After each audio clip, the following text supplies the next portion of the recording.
সরকার তারা করবে।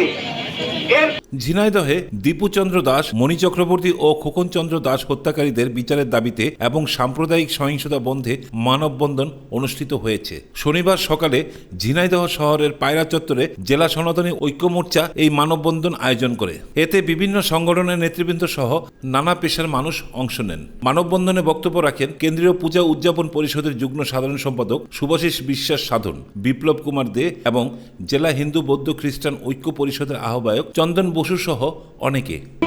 সেটার থেকেও কিন্তু আমরা এখানে একটা সিদ্ধান্ত নিতে পারি। যে স্বাধীনতার স্বপ্ন আমরা দেখেছিলাম সেটির মূল চেতনা ছিল অসাম্প্রদায়িক চেতনা। ঘটনা ঘটেছে, আমরা চাই সারা বাংলাদেশের ন্যায় সুষ্ঠু বিচার করে। আন্দোলনেও শিখেছি, প্রত্যেকটা আন্দোলনে এই সনাতনীদের উপস্থিতি আছে। বক্তারা হত্যাকাণ্ডে জড়িতদের দ্রুত গ্রেফতার করে দৃষ্টান্তমূলক শাস্তি ও সংখ্যালঘু সম্প্রদায়ের নিরাপত্তা নিশ্চিত করতে সরকারের প্রতি আহ্বান জানান। হাফিজুর রহমান, আয়না টেলিভিশন।